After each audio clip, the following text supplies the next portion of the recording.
പ്രവചനങ്ങളും പ്രചാരണങ്ങളും പാടെ തകർന്നു. മോദി മൂന്നാം വട്ടവും പ്രധാനമന്ത്രിയാകുമെങ്കിലും കഴിഞ്ഞ 2 തവണത്തേതിൽ നിന്നും കഠിനമായിരിക്കും മൂന്നാം ഊഴമെന്നുറപ്പ്. പാർലമെന്റ് ഇത്തവണ ബിജെപിയുടെ മാത്രം കുത്തകയല്ല. ചോദ്യം ചോദിക്കാൻ, ഉറക്കെ ശബ്ദിക്കാൻ, തിരുത്താൻ ഒരു ശക്തമായ പ്രതിപക്ഷമുണ്ട്. പാർലമെന്റിലേക്ക് എത്തിയ പുതുനിരയെ നിരീക്ഷിച്ചാൽ അതിൽ ഭരണപക്ഷത്തെ അസ്വസ്ഥമാക്കുന്ന പലരും പ്രതിപക്ഷത്തുണ്ട്. ആ കൂട്ടത്തിൽ 10 പേർ ആരൊക്കെയാണ്? പ്രതിരോധത്തിന്റെ ശബ്ദമാകാൻ കഴിയുമെന്ന് കരുതുന്ന പുതുമുഖങ്ങളെ കുറിച്ചാണ് ഇനി പറയാൻ പോകുന്നത്. ആ 10 പേർ ആരൊക്കെയാണ് എന്ന ന്യൂസ് ഡീകോഡിൽ നമുക്ക് വിശദമായി പരിശോധിക്കാം. ആദ്യത്തെയാൾ അബ്ദുൾ റഷീദ് ഷെയ്ഖ്. അദ്ദേഹമാണ് ബാരാമുള്ള മണ്ഡലത്തിൽ നിന്ന് പാർലമെന്റിൽ ശബ്ദമുയർത്താൻ പോകുന്ന ഒരു പ്രധാനപ്പെട്ട വ്യക്തി. 2 ലക്ഷത്തോളം വോട്ടുകൾക്കാണ് അദ്ദേഹം ബാരാമുള്ള ലോക്സഭാ മണ്ഡലത്തിൽ നിന്ന് സ്വതന്ത്രനായി മത്സരിച്ചത്. നിലവിൽ അദ്ദേഹം ജയിലിലാണ് കഴിയുന്നത്. എഞ്ചിനീയർ റഷീദ് എന്നാണ് അദ്ദേഹം, ഷെയ്ഖ് അബ്ദുൾ റഷീദ് അറിയപ്പെടുന്നത്. അതായത് നോക്കൂ, ഏറ്റവും പ്രധാനപ്പെട്ട കാര്യം, തീവ്രവാദ ഫണ്ടിംഗ് കേസിൽ തിഹാർ ജയിലിൽ നിലവിൽ കഴിയുന്നു അദ്ദേഹം. അദ്ദേഹത്തിൻ്റെ തെരഞ്ഞെടുപ്പ് പ്രചരണത്തിനായി അദ്ദേഹം ഇറക്കിയത് അദ്ദേഹത്തിന് 2 മക്കളെയായിരുന്നു. ആ കാഴ്ചകളൊക്കെ തെരഞ്ഞെടുപ്പിൻ്റെ പല ഘട്ടങ്ങളിലും കാഴ്ചകളിൽ നമ്മൾ കണ്ടതാണ്. അതായത് കശ്മീരിൽ അന്യായമായി തടങ്കലിൽ കഴിയുന്നവരുടെ പ്രതിനിധി തെരഞ്ഞെടുക്കപ്പെടുമ്പോൾ അതിന് വലിയ രാഷ്ട്രീയ മാനങ്ങൾ കൂടിയുണ്ട്. ആ നിലയ്ക്ക് അദ്ദേഹത്തിൻ്റെ വിജയത്തെ വിലയിരുത്തണം. ഇനി അടുത്ത ആൾ നോക്കിയാൽ അമ്ര റാമാണ്. അദ്ദേഹം രാജസ്ഥാനിലെ സിക്കാർ മണ്ഡലത്തിൽ നിന്നാണ് വലിയ ഭൂരിപക്ഷത്തോടെ വിജയിച്ചു വന്നിരിക്കുന്നത്. CPM-ന്റെ ഏക MP ആണ്, രാജസ്ഥാനിൽ നിന്നുള്ള ഏക MP ആണ്. നിലവിൽ അദ്ദേഹം നിയമസഭയിലൊക്കെ വലിയ ശബ്ദമായി മികച്ച പ്രകടനം കാഴ്ചവെച്ചിട്ടുണ്ട്. BJP MP സുമേധാനന്ദ് സരസ്വതിയാണ് അദ്ദേഹത്തിൻ്റെ എതിരാളിയായിരുന്നത്. അദ്ദേഹം വലിയ മാർജിനിൽ തന്നെ തോൽപ്പിച്ചു. അതുമാത്രമല്ല, കർഷക പോരാട്ടങ്ങളിൽ മുൻനിരയിൽ അദ്ദേഹം ശബ്ദമാണ്. പല പോരാട്ടങ്ങളുടെയും നേതൃത്വം അദ്ദേഹം അവിടെ ഏറ്റെടുത്തിട്ടുണ്ട്. നിലവിൽ അദ്ദേഹം ഓൾ ഇന്ത്യ കിസാൻ സഭയുടെ വൈസ് പ്രസിഡന്റ് ആയിരുന്നു. നേരത്തെ അദ്ദേഹം പ്രസിഡന്റ് സ്ഥാനത്തും വഹിച്ചിട്ടുണ്ട്. ഇനി അടുത്ത പുതുമുഖം മറ്റാരുമല്ല, അവധേഷ് പ്രസാദാണ്. അദ്ദേഹം ഫൈസാബാദ് മണ്ഡലത്തിൽ നിന്നാണ് ഇത്തവണ തെരഞ്ഞെടുക്കപ്പെടുന്നത്. UP-യിലെ സമാജ്വാദി പാർട്ടിയുടെ നേതാക്കളിൽ പ്രധാനപ്പെട്ട ഒരു മുഖമാണ് അദ്ദേഹം. 1.5 ലക്ഷത്തിലധികം ഭൂരിപക്ഷം അദ്ദേഹം അവിടെ നേടി. ലല്ലു സിംഗിനെയാണ് അദ്ദേഹം അവിടെ തോൽപ്പിച്ചത്. ഫൈസാബാദ് മണ്ഡലം ഈ തെരഞ്ഞെടുപ്പ് കാലത്ത് ഏറ്റവും അധികം ചർച്ചയായ മണ്ഡലം കൂടിയാണ്. അതുമാത്രമല്ല, ഈ ലല്ലു സിംഗ് അദ്ദേഹം തോൽപ്പിച്ച ആൾ, അദ്ദേഹത്തിൻ്റെ ചില പ്രസ്താവനകളൊക്കെ വലിയ വിവാദമായിരുന്നു. അതായത് 400 സീറ്റിലധികം BJP നേടിയാൽ ഭരണഘടന തന്നെ മാറ്റി എഴുതുമെന്ന് പറഞ്ഞ വ്യക്തിയാണ് ലല്ലു സിംഗ്. അതുകൊണ്ട് തന്നെ വലിയ വിവാദമൊക്കെ ആയിരുന്നു. അപ്പോൾ അയോധ്യ രാമക്ഷേത്രം വലിയ ചർച്ചയായിരുന്നു. BJP ഇത്തവണ വലിയ ചർച്ചയാക്കിയ വിഷയമാണ്. അപ്പോൾ അയോധ്യ ഉൾപ്പെടുന്ന ഈ മണ്ഡലത്തിലെ തോൽവി BJPക്ക് വലിയ നാണക്കേട് UP-യിൽ മാത്രമല്ല രാജ്യത്തെമ്പാടും സൃഷ്ടിച്ചിട്ടുണ്ട്. അതുകൊണ്ട് തന്നെ വലിയ അസ്വസ്ഥതകൾ BJPക്ക് സമ്മാനിച്ചുകൊണ്ടാണ് ഒരു ജനറൽ സീറ്റിൽ SP ഇറക്കിയത് ഒരു ദളിതനെയാണ്. ഒരു ദളിത് സ്ഥാനാർത്ഥിയെ അദ്ദേഹം അവിടെ മത്സരിച്ച് മികച്ച വിജയമാണ് അവിടെ കാഴ്ചവെച്ചത്. ഇനി അടുത്ത പ്രതിപക്ഷ മുഖം അത് രാജാറാം സിംഗ് ആണ്. അദ്ദേഹം ബീഹാറിൽ നിന്ന് കരാകത്ത് മണ്ഡലത്തിൽ നിന്നാണ് ജയിച്ചത്. CPIM-ന്റെ 2 MP-മാരിൽ ഒരാളാണ് അദ്ദേഹം. ബീഹാറിൽ നിന്നുള്ള വളരെ പ്രമുഖനായ ഒരു കർഷക നേതാവ് കൂടിയാണ്. ഭോജ്പുരി നടൻ പവൻ സിംഗിനെയാണ് 1.5 ലക്ഷത്തിലധികം ഭൂരിപക്ഷത്തിൽ അദ്ദേഹം അവിടെ തോൽപ്പിച്ചിട്ടുള്ളത്. അത് മാത്രമല്ല, ബീഹാർ നിയമസഭയിലൊക്കെ വളരെ മികച്ച പ്രകടനം കാഴ്ചവെച്ച MLA കൂടിയായിരുന്നു. 1995 മുതൽ 2005 വരെ നിയമസഭയിൽ അദ്ദേഹം 2 തവണ ഉണ്ടായിരുന്നു. അടുത്തത് ഇക്ര ഹസനാണ്. ഉത്തർപ്രദേശിലെ കൈരാന മണ്ഡലത്തിൽ നിന്നുമാണ് അവർ 18ാമത് ലോക്സഭയിലെ യുവമുഖങ്ങളിൽ ഒരാളായി എത്തുന്നത്. 27 വയസ്സ് മാത്രമാണ് ഇക്ര ഹസന്റെ പ്രായം. പാർലമെന്ററി രംഗത്ത് പുതുമുഖമാണെങ്കിലും രാഷ്ട്രീയ കുടുംബത്തിൽ നിന്ന് തന്നെയാണ് ഇക്ര വരുന്നത് എന്നുള്ള വലിയ പ്രത്യേകതയുണ്ട്. അതുമാത്രമല്ല, BJP-യുടെ പ്രദീപ് കുമാറിനെയാണ് 69,000-ൽ പരം വോട്ടുകൾക്ക് അവർ അവിടെ ജയിച്ചു കയറിയത്. സമാജ്വാദി പാർട്ടിക്ക് വേണ്ടിയാണ് മത്സരിച്ചത്.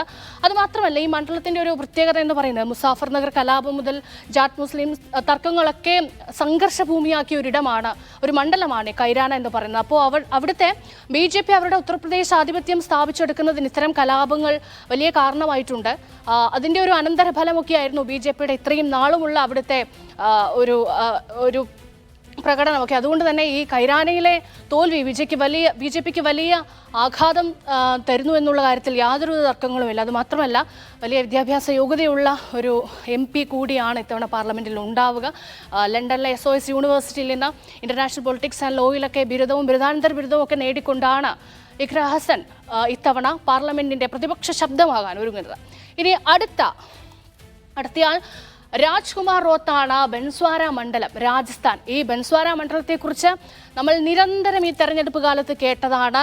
അതായത് രാജസ്ഥാനിൽ കോൺഗ്രസിന്റെ പിന്തുണയോടെ മത്സരിച്ച ഭാരത് ആദിവാസി പാർട്ടിയുടെ സ്ഥാനാർത്ഥിയായിരുന്നു രാജ്കുമാർ. കടുത്ത മത്സരമാണ് അവിടെ ബൻസ്വാരയിൽ നേരിടേണ്ടി വന്നത്. ഞാൻ നേരത്തെ സൂചിപ്പിച്ചതുപോലെ വാർത്തകളിൽ കുപ്രസിദ്ധി നേടിയ മണ്ഡലം കൂടിയായിരുന്നു. അത് മറ്റൊന്നും കൊണ്ടല്ല, പ്രധാനമന്ത്രിയായിരുന്ന നരേന്ദ്രമോദിയുടെ ഏറ്റവും വർഗീയ വിഷം വമിപ്പിക്കുന്ന പ്രസ്താവന ഈ മണ്ഡലത്തിലാണ് അദ്ദേഹം അവിടെ നടത്തിയത്. അതായത് കൂടുതൽ കുട്ടികളെ ഉണ്ടാക്കുന്നവർക്കായി ഹിന്ദുക്കളുടെ സ്വത്തുവകകൾ കോൺഗ്രസ് വിതരണം ചെയ്യാൻ ഒരുങ്ങുന്നു, അവരുടെ മംഗൾസൂത്ര താലിമാല പൊട്ടിക്കും, അത്തരം പ്രസംഗങ്ങൾ ഒക്കെ നടത്തിയ ഇടം കൂടിയായിരുന്നു. അതായത് മുസ്ലിം ജനവിഭാഗത്തിനെതിരെ മോദി നടത്തിയ വർഗീയ പ്രചാരണങ്ങൾക്കുള്ള മറുപടി കൂടിയായിട്ടാണ് ബൻസ്വാരയിൽ രാജ്കുമാർ നേടിയ വിജയം എന്നുള്ളത് ഏറെ ജനാധിപത്യ വിശ്വാസികൾക്ക് ഏറെ ആഹ്ലാദം നൽകുന്നതാണ്. ഇനി അടുത്ത പുതുമുഖം പ്രതിപക്ഷത്ത് നിന്ന് ജനീബൻ നാഗാജി താക്കൂറാണ്, ബാനസ്കാന്ത മണ്ഡലത്തിൽ നിന്നാണ്. അതായത് നോക്കൂ, ഈ ഗുജറാത്തിൽ ആകെയുള്ളത് 26 സീറ്റുകളാണ്. അപ്പോൾ ഈ 26 സീറ്റുകളിലും വലിയ ആത്മവിശ്വാസത്തിലും മൂന്നാം തവണയും വിജയിച്ച് കയറാമെന്നുള്ള പ്രതീക്ഷയിലായിരുന്നു BJP ഉണ്ടായിരുന്നത്. പക്ഷേ ജനിബൻ നാഗാജി താക്കൂറാണ് ഗുജറാത്തിൽ BJPയുടെ സമ്പൂർണ്ണ വിജയം തടഞ്ഞത്. ഗുജറാത്തിൽ നിന്നും ഒരു ദശാബ്ദത്തിന് ശേഷമാണ് കോൺഗ്രസിന് ലോക്സഭാ പ്രാതിനിധ്യം ഉണ്ടായിരിക്കുന്നത്. മറ്റു പാർട്ടിക്കാരുടെ നോമിനേഷനുകൾ തള്ളിക്കളഞ്ഞു, സ്ഥാനാർത്ഥിമാരെ ഭീഷണിപ്പെടുത്തുന്നു എന്നുള്ള പരാതികളൊക്കെ ഈ തെരഞ്ഞെടുപ്പ് കാലത്ത് അവിടെ നിന്ന് കേട്ടതാണ്. അതുകൊണ്ട് തന്നെ അവരുടെ വിജയത്തിന് വലിയ പത്തരമാറ്റ തിളക്കമുണ്ട് എന്ന് തന്നെ നമുക്ക് പറയാം. ചന്ദ്രശേഖർ ആസാദ്, UP-കാർക്ക് മാത്രമല്ല ഇന്ത്യയിലെമ്പാടുമുള്ള ആളുകൾക്ക് ചന്ദ്രശേഖർ ആസാദിന്റെ മുഖം പരിചിതമാണ്. നഗിന മണ്ഡലത്തിൽ നിന്നാണ് അദ്ദേഹം ജയിച്ചിരിക്കുന്നത്. ഉത്തർപ്രദേശ് രാഷ്ട്രീയത്തിൽ കഴിഞ്ഞ കുറേ കാലങ്ങളായി സജീവമായിട്ടുള്ള ആൾ കൂടിയാണ് ചന്ദ്രശേഖർ ആസാദ്. ആസാദിനെ കുറിച്ച് പറയുമ്പോൾ അംബേദ്കറിന്റെ ചിത്രവും ഏന്തി ജനക്കൂട്ടങ്ങൾക്കിടയിൽ തല ഉയർത്തി നിൽക്കുന്ന ആസാദിന്റെ ചിത്രം നമുക്കൊന്നും അദ്ദേഹത്തിന്റെ മുഖം മറക്കാൻ കഴിയില്ല. BJPയുടെ നിരന്തര വിമർശകനാണ്, ഒപ്പം തന്നെ ദളിത് രാഷ്ട്രീയത്തിന്റെ വക്താവാണ് അദ്ദേഹം. ആസാദ് സമാജ് പാർട്ടി കൻഷിറാം എന്ന സ്വന്തം പാർട്ടിയുടെ ലേബലിലാണ് അദ്ദേഹം അവിടെ മത്സരത്തിനിറങ്ങിയത്. ഈ ഷഹറൻപൂർ കലാപത്തിന്റെ പേരിൽ ശിക്ഷിക്കപ്പെട്ടിരുന്നു അദ്ദേഹം, ജയിലിൽ കുറെ നാൾ കിടന്നു. ഈ ജയിൽ മോചിതനായ ശേഷമാണ് അദ്ദേഹം കൂടുതൽ ജനകീയനാകുന്നതും ഉത്തർപ്രദേശിലെ ദളിത് രാഷ്ട്രീയത്തിന്റെ മുഖമായി പിന്നീട് മാറുന്നു. അതുമാത്രമല്ല, നേരത്തെ പറഞ്ഞതുപോലെ ഈ പൗരത്വ ഭേദഗതി ബില്ലിനെതിരെ നടന്ന പ്രക്ഷോഭങ്ങളുടെ മുൻനിരയിലൊക്കെ ആസാദ് ഉണ്ടായിരുന്നു. ഇപ്പോഴും ആസാദിനെ കുറിച്ച് ഓർക്കുമ്പോൾ അംബേദ്കറിന്റെ ചിത്രവുമായി ജനക്കൂട്ടത്തിന് നടുവിൽ നിൽക്കുന്ന ആസാദിനെയാണ് നമ്മൾ ഓർക്കുന്നത്. ഇനി അടുത്ത ആൾ സഞ്ജന ജാദവാണ്, ഭരത്പൂർ, രാജസ്ഥാനിലെ ഭരത്പൂർ മണ്ഡലത്തിൽ നിന്നാണ് മിന്നം ജയമായി സഞ്ജന ആദ്യമായി പാർലമെന്റിലേക്ക് എത്തുന്നത്. 25 വയസ്സ് മാത്രമാണ് പ്രായം. ഒരുപക്ഷെ ഏറ്റവും പ്രായം കുറഞ്ഞ MP-മാരിൽ ഒരാൾ കൂടിയാകും സഞ്ജന. രാജസ്ഥാനിൽ നിന്നുള്ള 4 കോൺഗ്രസ് MP-മാരിൽ ഒരാളാണ് സഞ്ജന. BJPയുടെ രാംസ്വരൂപ് കോഹ്ലിയെ സംവരണ മണ്ഡലമായ ഭരത്പൂരിൽ 50,000-ലധികം വോട്ടുകൾക്കാണ് തോൽപ്പിച്ചത്. രാജസ്ഥാൻ മുഖ്യമന്ത്രി ഭജൻലാൽ ശർമ്മയുടെ സ്വന്തം ജില്ലയിൽ ഉൾപ്പെടുന്ന മണ്ഡലം എന്നുള്ളതാണ് BJPക്ക് ഈ വലിയ അസ്വസ്ഥതകൾ സൃഷ്ടിക്കുന്നത്. അതുമാത്രമല്ല, ഈ കഴിഞ്ഞ നിയമസഭാ തെരഞ്ഞെടുപ്പിൽ അവരോട് മത്സരിച്ചിരുന്നു, പക്ഷേ വിജയിക്കാൻ കഴിഞ്ഞില്ല, തോറ്റുപോയി. എന്നാൽ 6 മാസങ്ങൾക്കിപ്പുറം പാർലമെന്റ് തെരഞ്ഞെടുപ്പ് നടക്കുമ്പോൾ ആ പരാജയത്തിനുള്ള ഒരു മധുരമായ മറുപടി കൂടിയാണ് അവരുടെ ജയം. ഇനി അടുത്ത പാർലമെന്റ് അംഗം ശശികാന്ത് സെന്തിലാണ്, തിരുവല്ലൂരിൽ നിന്നുള്ള MP-ആണ്. തമിഴ്നാട് മുൻ IAS-കാരനാണ് അദ്ദേഹം. ഇത്തവണ തമിഴ്നാട്ടിൽ നിന്നും ലോക്സഭയിൽ അദ്ദേഹം എത്തുന്നു എന്നുള്ള പ്രത്യേകതയുണ്ട്. കോൺഗ്രസിന്റെ ശശികാന്ത് സെന്തിലിനെ വലിയ പ്രതീക്ഷയോടെയാണ് അവിടെ എല്ലാവരും ഉറ്റുനോക്കുന്നത്. തിരുവല്ലൂർ മണ്ഡലത്തിൽ നിന്നും BJPയുടെ പൊൻപാല ഗണപതി 5 ലക്ഷത്തിലധികം വോട്ടുകൾക്ക് വമ്പൻ ഭൂരിപക്ഷത്തിൽ തോൽപ്പിച്ചുകൊണ്ടാണ് അദ്ദേഹം അങ്ങോട്ട് പാർലമെന്റിലേക്ക് എത്തുന്നത്. മാത്രമല്ല, അദ്ദേഹത്തിന്റെ ചില അഭിമുഖങ്ങളൊക്കെ ദേശീയതലത്തിൽ വളരെ ശ്രദ്ധേയമായിരുന്നു. അദ്ദേഹം ഒരു മുൻ IAS ഓഫീസർ ആയിരുന്നതുകൊണ്ട് തന്നെ തൻ്റെ ആശയ പോരാട്ടത്തിൻ്റെ ഭാഗമായിട്ടാണ് IAS പദവി രാജിവെച്ച് രാഷ്ട്രീയത്തിൽ ഇറങ്ങിയത് എന്നുള്ള അദ്ദേഹത്തിൻ്റെ വാക്കുകളൊക്കെ ദേശീയ തലത്തിലൊക്കെ ഏറെ ശ്രദ്ധിക്കപ്പെട്ടിരുന്നു.